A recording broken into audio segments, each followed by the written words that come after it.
timbullah pemahaman masyarakat, bermain lagi dengan ini begini-begini. Nah, itu kan hal yang pasti itu beredar di masyarakat. Satu pertanyaan yang menarik dari saya, Pak Kasat, tidak cukup bukti. Iya. Kemudian kita tahan terus, itu bagaimana nih? Apakah si yang ditangkap ini bisa menuntut atau bagaimana? Dalam satu kampung itu biasanya dia melaporkan dulu jadi dilema. Iya. Karena kenapa?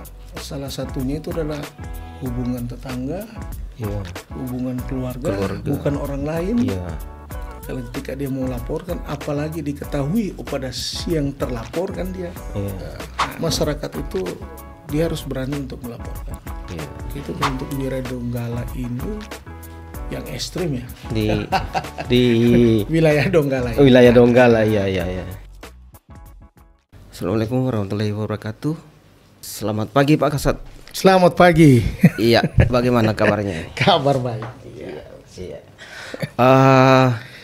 Senang sekali ketemu dengan Pak Kasat dari Polres Donggala, di mana pada pagi yang indah ini kita akan bincang-bincang terkait masalah permasalahan narkoba di BNN Kabupaten Donggala ini. Nah, dalam hal ini tentunya banyak kiat-kiat atau hal-hal yang sudah dilakukan oleh Polres Donggala dalam mengatasi permasalahan ini. Nah, sebelum melangkah terlalu jauh Pak, bagaimana permasalahan terkait narkoba yang ada di Kabupaten Donggala sekarang ini? Ya. Baik, terima kasih Pak Markus atas pertanyaan yang disampaikan. Jadi dari hasil data-data pengungkapan yang kami lakukan selama ini, memang di wilayah Donggala ini bisa dikategorikan dalam posisi waspada. Waspada ya. Kenapa dalam artian dikatakan waspada? Dengan dalam waspada ini kami bisa dapat membarengi adanya kegiatan peningkatan penyuluhan. Jadi data kasus yang selama ini yang kami lakukan pengungkapan, data yang ada pada kami itu ada dari sekitar tahun 2021. Iya. Nanti mungkin sebentar nanti dapat kami jelaskan. Oh iya. Gitu. Terima kasih atas informasinya. Nah, terkait dengan jumlah data kasus dari tahun ke tahun itu mengalami peningkatan atau mengalami penurunan? Ya, untuk data indikator kasus yang ada pada kami itu dilihat dari tahun 2021, yaitu pengungkapan itu sebanyak 47 kasus. 2021. 47 kasus. Kasus yang selesai itu sekitar 60 kasus. Kemungkinan kenapa dikatakan 60 kasus, ada kasus yang dari tahun 2020 yang belum terselesaikan. Yang sebelumnya belum terselesaikan. Sehingga masuk dalam penyelesaian kasus, jadi dia capai 60 kasus atau sebanyak 127,6%. Iya. Terus kemudian tahun 2022 yaitu ada 49 kasus terjadi peningkatan sedikit, selesai 39 kasus. Jadi 79,5%. Iya. Dan di tahun 2023 sebanyak 42 kasus, selesai 40 kasus atau 95,2%. Dan kemudian di tahun 2024 ini sampai dengan bulan awal September ini, pengungkapan kasus yang kami lakukan sebanyak 37 kasus ya. Dan yang selesai yang sudah P21 sebanyak 25 kasus atau 67,5%. Berarti dari tahun ke tahun trennya terus meningkat atau? Dari tahun ke tahun itu ada, kalau kita lihat data indikator pengungkapan kasus, itu dia relatif ya. Kadang dia naik, dia turun. Kalau contohnya yang kita lihat di tahun 2021 dia 47 kasus. Ya. Sementara di tahun 2022 ada 49 kasus. 49, berarti cenderung naik sedikit ya. Terus kemudian 2023 ada 42 kasus. Berarti turun lagi. Turun. Nah, ini yang sementara yang kami tangani sekarang ini, Pengungkapan ada 37 kasus. Sampai dengan awal September. Kalau kami melihat penyalahgunaan narkotika untuk di wilayah Donggala ini memang menyeluruh. Menyeluruh ya, hampir rata berarti. Hampir rata. Setiap desa pasti ada. Setiap desa pasti ada. Karena ya kami melihat dari data-data yang kami punya dan hasil informasi dan penyelidikan yang ada di lapangan. Itu. Cuma terkait dengan penindakan pengguna narkoba ini kan kita harus mempunyai informasi yang pasti. Yang pasti ya. Berarti dibutuhkan keberanian masyarakat. Kita ya dibutuhkan juga. Untuk memberikan informasi. Keberanian dan respon dari masyarakat untuk memberikan informasi kepada kami. Gitu. Nah, ini jadi suatu permasalahan yang kadang menjadi gunjingan di masyarakat. Contoh suatu kasus Pak Kasat, di suatu daerah yang ada di wilayah Donggala itu menurut masyarakat itu nyata-nyata dia adalah pengedar. Nah, anggaplah di suatu daerah itu ditangkap sampai 3-4 orang. Nah, seiring dengan berjalannya waktu 2-3 hari ada di antara mereka itu dilepas. Nah, timbullah pemahaman masyarakat, bermain lagi dengan ini begini-begini. Nah, itu kan hal yang pasti itu beredar di masyarakat. Nah, kira-kira dari pandangan perspektif hukumnya, kira-kira kenapa dilepas itu dari 3 yang ditangkap dilepas 1 atau 2? Kira-kira kenapa dilepas itu? Apa karena unsur yang disangkakan tidak terpenuhi atau bagaimana? Nah, ini mohon penjelasan kepada masyarakat supaya tidak terjadi semacam bola liar ya. Mungkin bisa penjelasan dari Pak Kasat ya. Baik Pak Markus, terkait dengan pengungkapan kasus penindakan yang diamankan, terus kemudian ada yang ditahan dan ada yang dilepas gitu. Jadi kami sebelumnya melakukan penindakan itu kami mendapat informasi dari masyarakat terkait dengan hal itu, terus kemudian kami melakukan penindakan disertai dengan dilengkapi dengan administrasi. Ketika kami melakukan penindakan di situ ada lebih dari 1 orang ataupun lebih dari 2 orang, kami tetap mengamankan. Itu statusnya belum tersangka, kita masih status terduga. Berarti masih tetap memperhatikan asas praduga tak bersalah. Asas praduga tak bersalah. Iya. Gitu. Jadi kita mengamankan terduga beserta barang bukti. Kan pada saat proses pemeriksaan, itu kita di situ bisa melihat dari alat-alat bukti yang dapat dipersangkakan terhadap terduga ini menjadi tersangka. Iya. Jadi kalau ada beberapa orang, terus kemudian ada satu yang mengatakan itu adalah pemilik barang atau pengedar, terus yang lain itu dia hanya sebagai korban. Pengguna di situ, atau orang hanya datang di situ namun turun diamankan. Kan dari sisi beberapa hari yang diberikan oleh undang-undang kita kepada kami itu, dalam proses penentuan status tersangka kita diberikan waktu. Itu berikan waktu untuk memilah siapa yang dapat dibuktikan dan siapa yang tidak bisa dibuktikan. Contohnya kalau dia seandainya dia pengedar, pemilik barang dan bisa dibuktikan dengan dengan barang bukti, sabu yang ada di situ kami proses sebagai pemilik, ataupun dia bisa kami kembangkan atau masih kami dapat buktikan di sebagai pengedar, kami proses sebagai pengedar.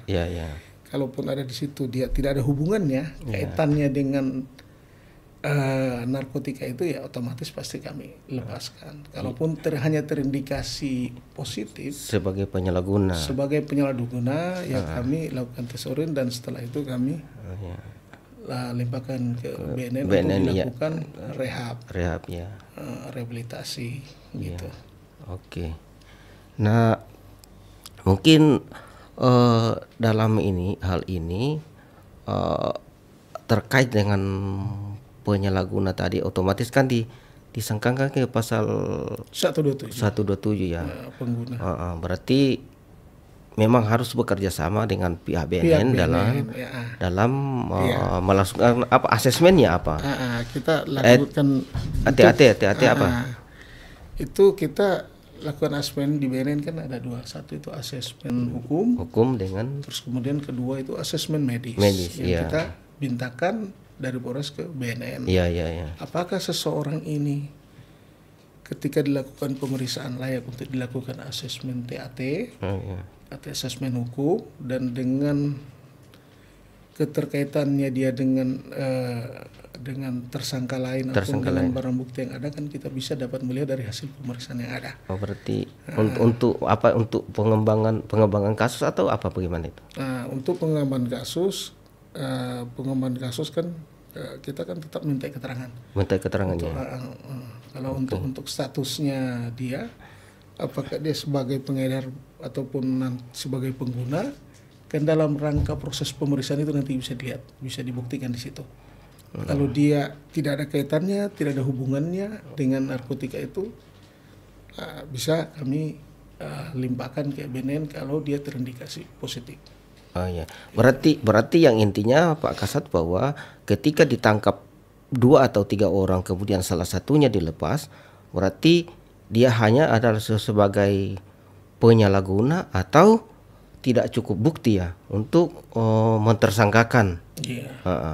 Supaya ini harus dipahami oleh masyarakat karena tidak bisa kita pungkiri seperti saya sampaikan saya tanyakan tadi Pak Kasat bahwa pada dasarnya itu masyarakat itu lebih cenderung menilai ini sudah ada permainan lagi ini, apalagi kalau beredar lagi ini dibayar sekian padahal setelah dicek faktanya informasi itu juga tidak betul. Inilah perlu kita memberikan kepada pembelajaran ke masyarakat kita bahwa sesungguhnya dari hasil tangkapan itu tidak mutlak bahwa mereka itu sebagai pengedar atau dan sebagainya. Kemudian mungkin ditangkap saat itu karena dia pada saat itu berada di situ, kemudian mungkin dalam hal ini malah sedang mengkonsumsi atau bagaimana ya. Jadi ya disampaikan kepada masyarakat bahwa supaya kita jangan dalam tanda kutip jangan kita cepat berburuk sangka kepada aparat penegak hukumnya kita dulu. Kita saring baik-baik dulu. Karena kan kita penetapan tersangka harus berdasarkan minimal 2 alat bukti. Minimal 2 alat bukti ya. 2 alat bukti. Kalau seandainya yang tidak dapat kita buktikan ya kita lepaskan. Walaupun pada saat penangkapan, penggerebekan ada dia di situ. Ada kadangkala orang mungkin dari kebun atau dari berkunjung ke situ ada sesuatu, mungkin ada kebutuhan sesuatu, pas kebutuhan polisi masuk diamankanlah dia. Gitu. Tapi kalau kita lepas di lapangan kan sangat sekali kan. Jadi kita bawa tetap kita amankan, nanti pada saat proses pemeriksaan di situ nanti lihat apakah bisa dibuktikan atau tidak. Berarti dibutuhkan ini umpamanya seperti tadi ditangkap 3 orang. Nah, untuk proses pembuktiannya itu dibutuhkan waktu berapa hari? Iya, itu dalam Undang-Undang 35 itu kan kita punya waktu pertama itu 3 hari. Nah, kalau kita rasa tidak cukup bisa kita lakukan diperpanjang lagi 3 hari, jadi jumlah 6 hari. Hari ke-6 kita penyidik harus bisa membuktikan. Apakah ini bisa dinaikkan penyidikan dan bisa ditetapkan sebagai tersangka dan ditahan atau tidak. Ini suatu pertanyaan yang menarik dari saya Pak Kasat. Nah, ketika seperti kali 3 orang itu kemudian tidak cukup bukti, kemudian kita tahan terus, itu bagaimana? Apa mereka, apakah si yang ditangkap ini bisa menuntut atau bagaimana? Jadi kita kan punya proses untuk mengamankan itu, proses penangkapan 3 hari. Kalau 3 hari kita punya waktu untuk membuktikan seseorang ini. Kalau seandainya tidak bisa kita buktikan, harus dilepas. Oh iya, oke, terima kasih. Nah, terkait dengan itu Pak Kasat, nah dalam hal ini untuk mencegah masyarakatnya kita supaya tidak mudah terpengaruh atau tidak takut dalam melaporkan setiap ada tindak penyalahgunaan dalam ini pengedaran narkoba di lingkungan masyarakat, kira-kira ada tidak jaminan sehingga mereka jadi berani? Kan pada prinsipnya Pak, mereka saya kalau salah laporkan ini, aduh saya terancam, begini nanti dimusuhi, di apa. Itu kan yang kita sering temukan di masyarakat. Kira-kira jaminannya apa itu Pak? Sehingga memang gitu. Saya juga sempat juga di lapangan. Kita siap sama warga. Memang dalam satu kampung itu biasanya dia melaporkan itu jadi dilema. Karena kenapa? Salah satunya itu adalah hubungan tetangga, hubungan keluarga, bukan orang lain. Kalau ketika dia mau laporkan, apalagi diketahui pada si yang terlapor kan dia, merasa kan tidak enak. Jadi sebenarnya masyarakat itu dia harus berani untuk melaporkan. Kenapa dia harus berani melaporkan? Karena si pengedar itu yang berada di situ, dia menjual narkotika di situ, otomatis dia akan mempengaruhi warga-warga, anak-anak muda yang di sekitar situ. Dan tidak menutup kemungkinan keluarga kita, anak kita juga akan terjerumus ke situ. Nah, kenapa dia harus berani melaporkan? Supaya di kampung itu, di daerahnya dapat ditindak tegas dan peredaran narkoba di daerah itu bisa dihilangkan, sehingga warga di situ aman dari penyalahgunaan narkotika. Untuk mencari narkotika ini kan tidak ada di tempat situ, jadi kita sudah bisa ditangkap semua dan dibasmi di sekitar situ. Kalau kita masyarakat memberikan informasi kan bisa langsung kepada kami, dan kita jamin untuk tidak dipublikasikan dan informasi tidak disebar. Berarti dijamin kerahasiaannya. Dijamin kerahasiaannya gitu. Nah, itu. Dan tidak kita libatkan juga sebagai saksi. Karena dia merupakan informannya kita. Gitu. Oke. Terima kasih atas informasinya terkait beberapa masalah yang kita bahas ini. Mungkin ya, kalau ada lagi pertanyaan semakin menggelinding buat saya. Ini kan bagaimana sih memberikan pemahaman kepada masyarakatnya kita Pak Kasat? Karena itu kan bukan suatu rahasia umum lagi. Itu di suatu tempat ada seorang bandar, kemudian di balik itu mereka mencari simpati ke masyarakat, memberikan sumbangan ketika ada sesuatu, ada pesta, memberikan begini-begini. Nah, setelah dilakukan penindakan oleh aparat itu, terkadang itu masyarakat menjadi mendukung, membackingi, kendati mereka ya bagaimana bahasanya? Jadi dia mendukung si bandar itu. Memang di daerah-daerah tertentu ada mungkin seperti itu. Tapi ya saya rasa kalau di daerah-daerah kita ya mungkin ada di 1-2 ya mungkin, tapi kami sudah berhasil untuk tindak lanjuti. Kami sudah bisa untuk masuk untuk ungkapan kasus di tempat itu.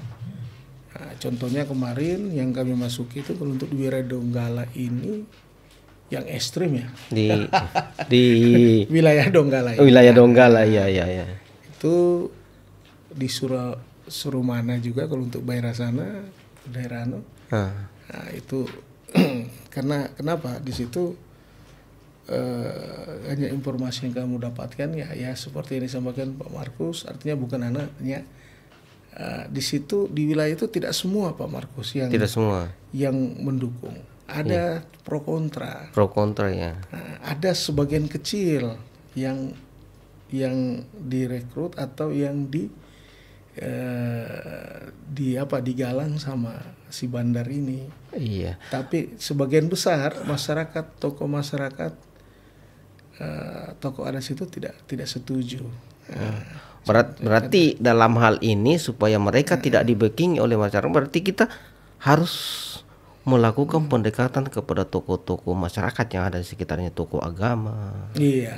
Nah, namun kan kita tidak bisa menutup mata sekarang itu terkadang ini si bandar, si pengendara ini pintar memanfaatkan sesuatu, dia dekati yang berpengaruh di situ. Dia sifatnya dia orangnya sosial. Dia bisa menarik hati anak-anak muda, tapi ada tujuannya gitu. Tapi tidak semua Pak Markus. Ada beberapa tempat, contohnya kemarin yang kami masuk ungkapan juga di daerah barat, Desa Talaga. Iya. Itu sangat memang terkenal memang ya. Iya. Nah, daerah Talaga.